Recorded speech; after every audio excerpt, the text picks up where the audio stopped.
ಬಂಗಾಳದಲ್ಲಿ ಅದು 5 ವರ್ಷಗಳ ಸತತವಾದಂಥ ಅಮಿತ್ ಶಾ ಮತ್ತು ಮೋದಿಯವರ ಹೋರಾಟದ ಒಂದು ಹಿನ್ನೆಲೆಯಲ್ಲಿ ಆಗಿರ್ತಕ್ಕಂಥ ವ್ಯತ್ಯಾಸ.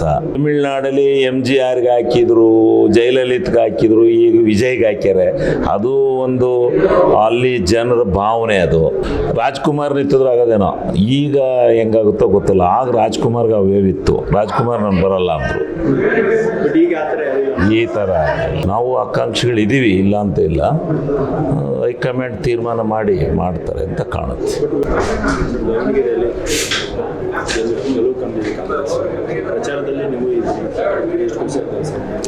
ಭಾಳ ಸಂತೋಷ ಆಗುತ್ತೆ.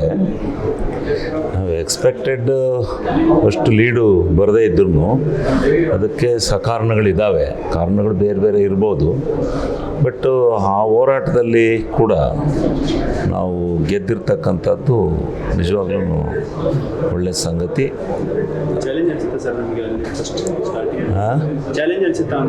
ಚಾಲೆಂಜ್ ಏನಿಲ್ಲ, ಕಾಮನ್ನಾಗೇ ಇತ್ತು.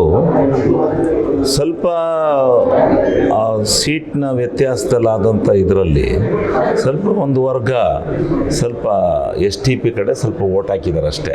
ಅವ್ರು ಮತ್ತೆ ನೆಕ್ಸ್ಟು ಇಲ್ಲೇ ಹಾಕ್ತಾರೆ, ಅದೇನಿಲ್ಲ. ಸಂದರ್ಭ ಬಂದಾಗ ಹಾಕಿದ್ದಾರೆ ಅಷ್ಟು. ಲೀಡ್ ಅದನ್ನೇ STP ಓಟ್ ತೆಗೆದಿದ್ದರಿಂದ ಸ್ವಲ್ಪ ಲೀಡ್ ಕಡಿಮೆ ಆಗಿದೆ. ಇಲ್ಲ ಏನೂ ಇಲ್ಲ. ಕಾಂಗ್ರೆಸ್ ಬಿಟ್ಟೇನು ಹೋಗಲ್ಲ.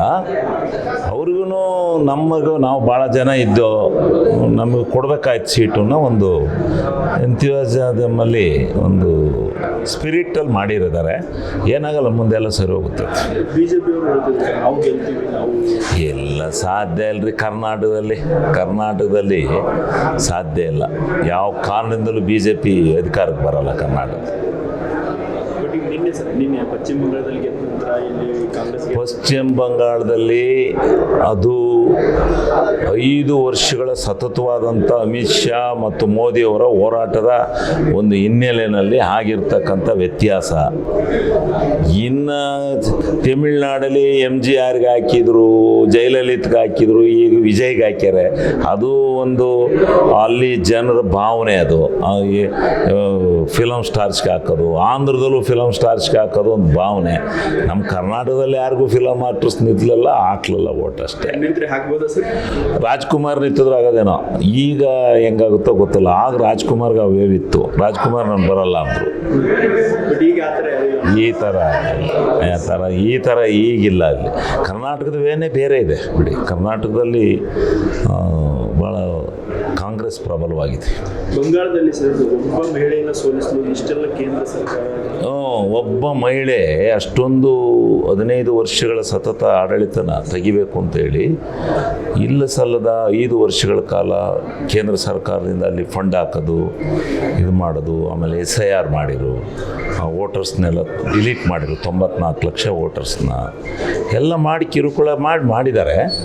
ಏನಾಗಲ್ಲ, ಮತ್ತೆ ಅವರು ಬರುತ್ತೆ, ಮತ್ತೆ ಆ ಒಮ್ಮನೆ ಬರುತ್ತೆ. ನೋಡಿಬೇಕಾರೆ ಇತಿಹಾಸದಲ್ಲಿ ನೋಡಿ, ಮತ್ತೆ ಆ ಒಮ್ಮನೆ ಬರುತ್ತೆ.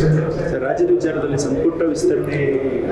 ಸಂಪೂರ್ಣ ವಿಸ್ತರಣೆ ಈಗ ಮಾಡಬೇಕು ಅಂತ ಇದ್ದಾರೆ, ಮಾಡ್ಬೋದು. ನಾವು ಆಕಾಂಕ್ಷಿಗಳಿದ್ದೀವಿ, ಇಲ್ಲ ಅಂತ ಇಲ್ಲ. ಹೈಕಮಾಂಡ್ ತೀರ್ಮಾನ ಮಾಡ್ತಾರೆ ಅಂತ ಕಾಣುತ್ತೆ.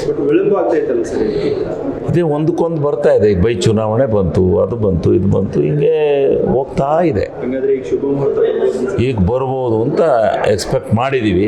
ನೋಡೋಣ ಈ ತಿಂಗಳಲ್ಲಿ ಏನಾಗುತ್ತೆ ಅಂತ ಕಾದು ನೋಡೋಣ. ದಾವಣಗೆರೆ ಗೆಲುವಿನ ಕ್ರೆಡಿಟ್ ಯಾರಿಗೆ ಸರ್? ಅಲ್ಲಿ ಎಲ್ಲ ಕಾಂಗ್ರೆಸ್ ಪಕ್ಷಕ್ಕೇ ಮತ್ತು ಸಿದ್ದರಾಮಣ್ಣನ ನಾಯಕತ್ವಕ್ಕೆ ಈ ಸರ್ಕಾರ, ಕಾಂಗ್ರೆಸ್ ಸರ್ಕಾರ ಸುಭದ್ರವಾಗಿದೆ ಅಂತಕ್ಕಂಥದ್ದನ್ನು ಸಾಮಾನ್ಯ ಚುನಾವಣೆಯಲ್ಲಿ ಉಲ್ಟಾ ಹೊಡಿತಾರೆ. ಆದರೆ ಚುನಾವಣೆಯಲ್ಲಿ 3 ವರ್ಷಗಳ ಕಳೆದ್ರೂ ಸುಭದ್ರವಾಗಿ ಗೆಲ್ಲಿಸಿದ್ದಾರೆ ಅಂದರೆ ಅದು ಆಶ್ಚರ್ಯ ಪಡಬೇಕು. ಹೆಚ್ಚಿನ ವಿಡಿಯೋಗಳಿಗೆ ಪ್ರತಿಧ್ವನಿ ಯೂಟ್ಯೂಬ್ ಚಾನೆಲ್ ಸಬ್ಸ್ಕ್ರೈಬ್ ಮಾಡಿ, ಬೆಲ್ ಐಕಾನ್ ಕ್ಲಿಕ್ ಮಾಡಿ.